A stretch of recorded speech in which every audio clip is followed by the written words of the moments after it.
It began as a whisper beneath the savannah. Not a roar, not thunder, just a heartbeat buried in dust. At first, no one heard it.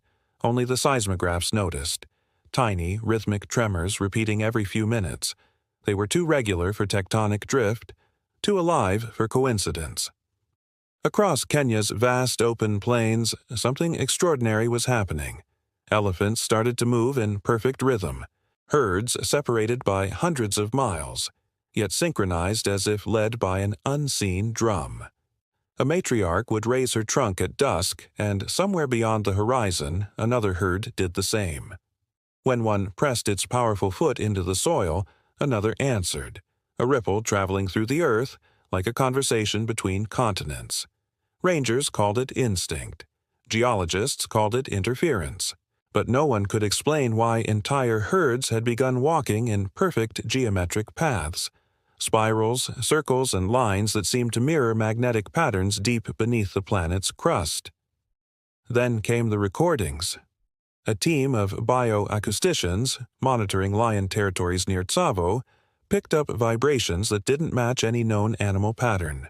They slowed the recordings down, and that's when they found it. Structured bursts of infrasound, frequencies between 10 and 18 hertz. These were far too low for human ears to hear, but strong enough to travel through solid granite. Each pulse repeated in a sequence. 3, then 5, then 13. It was a mathematical progression, a prime number sequence. No animal on Earth communicates in prime numbers. Or, so we thought.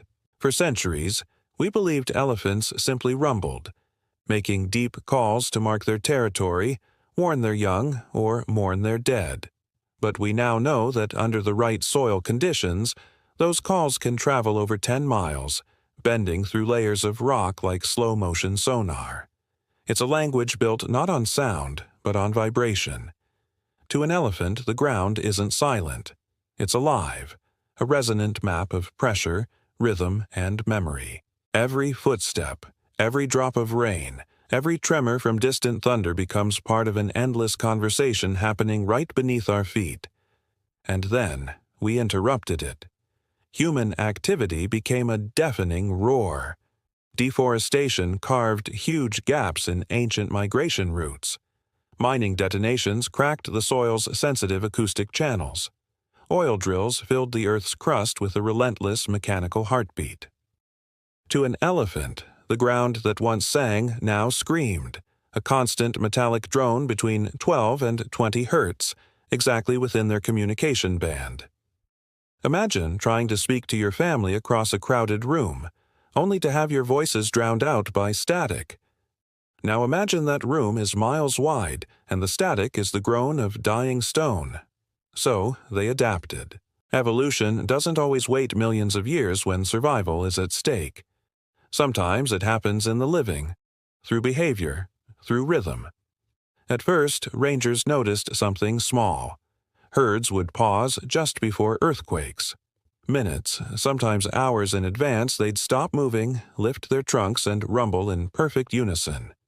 It was dismissed as a myth until instruments confirmed the tremors that followed. The elephants weren't predicting the quakes, they were feeling the stress building in the rock itself. Then came the first true anomaly. During a record drought, a group of elephants near the Tana River gathered around a dry, cracked basin. They began to stomp, slowly, rhythmically, over and over again. Villagers thought they were performing a death ritual, succumbing to thirst. But within minutes, something incredible happened. Cracks opened in the clay, and water began to seep upward. They had located a hidden underground spring using vibration alone. The footage went viral. Scientists called it a coincidence, a one-time fluke. But then the elephants did it again and again, across the drought-stricken plains. They were learning that sound could literally shape the world. Within months, the herds began using their resonance for more than just communication. They started using it for defense. Poachers began reporting phantom tremors just before an ambush. They described the solid ground turning to liquid sand beneath their feet, their bullets missing as their rifles vibrated wildly off aim. Entire camps were found collapsed overnight, with tents swallowed by soil that had been liquefied through low-frequency waves. Survivors spoke of the ground roaring back. Satellite imaging later confirmed it. Microseismic bursts were detected under known poaching routes. The amplitude was measured at 1.2 on the Richter scale. The origin? Herds of elephants moving in perfect formation. That's when scientists finally realized what was happening. Hundreds of elephants stomping in phase, their feet acting like synchronized pistons, sending waves through the bedrock. These waves interfered constructively, amplifying each other's power. They had created a living resonator, an organic earthquake machine. They weren't monsters. They were engineers, forced to evolve by our noise. Governments, alarmed, deployed acoustic deterrents, ultra-low-frequency speakers designed to confuse the elephants. But the herds simply mimicked those tones, layered them, and sent them back, doubled in intensity. Entire fences collapsed. Power substations failed from the overwhelming vibration. Humans, who had always believed they owned the thunder, had finally met a species that could return it. Farmers began describing strange phenomena: milk curdling overnight in their containers, metal roofs humming at dawn, the water in their wells rising and falling without any rain. The elephants were reshaping the landscape through rhythm, turning vibration into a form of architecture. Old tribes whispered stories that suddenly felt less like myth, tales of the Ngai's drummers, ancient giants whose songs shaped the very hills. They said that elephants once walked with the pulse of the planet. It seems now they have found that pulse again. Researchers gave this new behavior a clinical name: infrasonic coupling phenomenon. But the local people called it something older, softer, and infinitely more accurate: the voice of the earth. When you stand on that soil today, you can still feel it, a low, deep tremor rising through the soles of your boots, like the ground itself is taking a slow, deep breath. You might think it's just the wind, or perhaps distant thunder. But it isn't. It's language, a network of ancient intelligent minds communicating through solid stone, one powerful heartbeat at a time. The question is no longer whether they can cause earthquakes. The question is whether they already are, and whether the planet, through them, is finally learning to speak again. A mine collapsed in Botswana, a refinery cracked in South Africa, a dam fractured along an ancient fault line. At first, no one connected the dots. They were just unfortunate, isolated disasters. But when scientists plotted the epicenters, a chilling pattern emerged. Each one perfectly matched a known elephant corridor, and the seismic signature of each event was identical: a low, rhythmic pulse at 17 hertz, the frequency of a living heart. For months, governments called it a conspiracy theory. The media ridiculed the idea. But you can't argue with a satellite image. A drone flying over the Kalahari captured the impossible: 5,000 elephants moving in a perfect spiral. Their trunks touched, their bodies swayed in a mesmerizing harmonic rhythm. Dust rose in concentric rings around them, and as the final circle closed, the very ground began to pulse.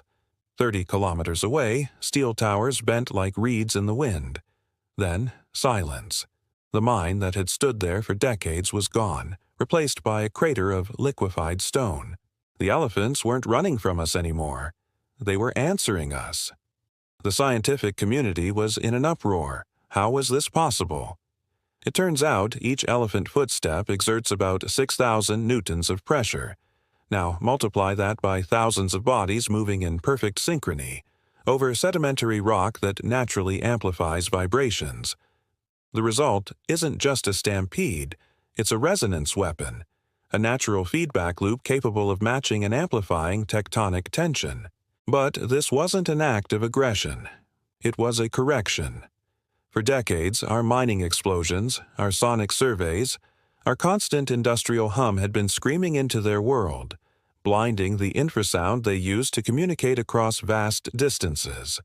Every engine, every generator, every seismic drill was a broadcast of pain. So they simply sent that pain back to us, magnified 1,000 times over. Across Africa, the ground learned a new rhythm. Deserts began to hum. Savannas seemed to breathe. Entire ecosystems started to synchronize with this new pulse. Birds followed the tremors instead of the stars. Rivers subtly shifted their courses, guided by tiny pressure waves moving sediment like a conscious thought. Earthquakes were no longer random acts of nature. They became music. Then the phenomenon went global. Elephant herds in India, Myanmar, and the last remaining groups in Sumatra began to vibrate in perfect tune. Satellite thermal scans revealed chains of hotspots, thousands of kilometers apart, all oscillating in the exact same pattern. 2 minutes of silence, followed by 12 distinct pulses. The very same sequence detected moments before every single collapse. Scientists drew a stunning comparison. The pattern was similar to the human brain's alpha waves, the state of wakeful rest. Through its largest land animal, the Earth was achieving a state of coherence, a planetary EEG. The day a 6.0 tremor hit Delhi, we knew it was no accident.